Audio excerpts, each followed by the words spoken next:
दूसरे विषय दिया गया है बातचीत करने के लिए कि वैश्विक चुनौतियों के दौर में आदिवासी साहित्य। इसी विषय पर आता हूँ।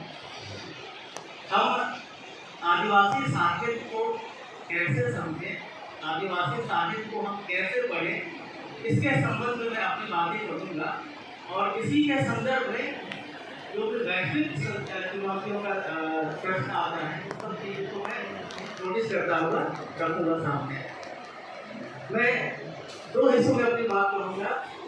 पहला हिस्सा होगा आदिवासी समाज और उसके इतिहास को लेकर और उसके वर्तमान को लेकर।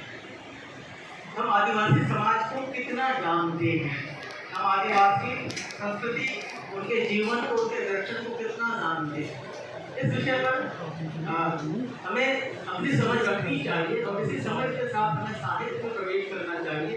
और जब हम साहित्य में प्रवेश करते हैं तो हम ये देखते हैं कि यह एक ऐसा साहित्य है जो केवल आदिवासी समुदाय की बात नहीं करता, बल्कि वो संपूर्ण सृष्टि जगत के सहजीवन की बात करता है और उस पर महत्वपूर्ण राय रखता है, महत्वपूर्ण टिप्पणियाँ करता है, उसकी आलोचना करता है, उसके लिए वैकल्पिक दृष्टि के निर्माण की कोशिश करता है।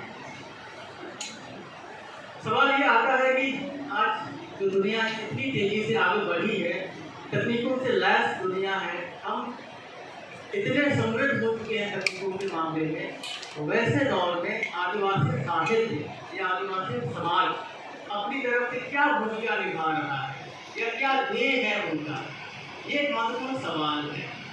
अमूमन हमारी जो दृष्टि बनी है आदिवासी समाज के लोग को लेकर, वो ये कि वह समाज एक पिछड़ा हुआ समाज है, वह असभ्य है, जंगली है, बर्बर है, और इस तरह के नैरेटिव बने हुए हैं आदिवासी समाज को लेकर।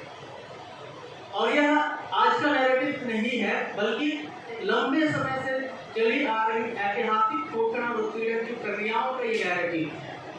और ये न सिर्फ हमारे भारत में ये बात है, बल्कि पूरे विश्व समुदाय के आदिवासी समाज को जब हम देखते हैं तो उनके साथ लगभग यही समस्या है।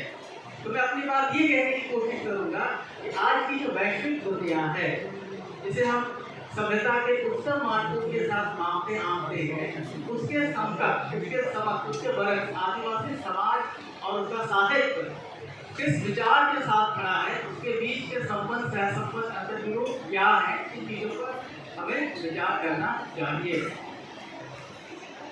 मैं सबसे पहले एक छोटी पंक्ति का उल्लेख करना चाहूँगा।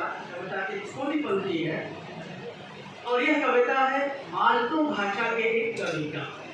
मालतो भाषा अब विलुप्त प्राय भाषा है, यानी ये विलुप्त होने वाली भाषा है। इस भाषा का एक कवि है जो कविता लिख रहा है।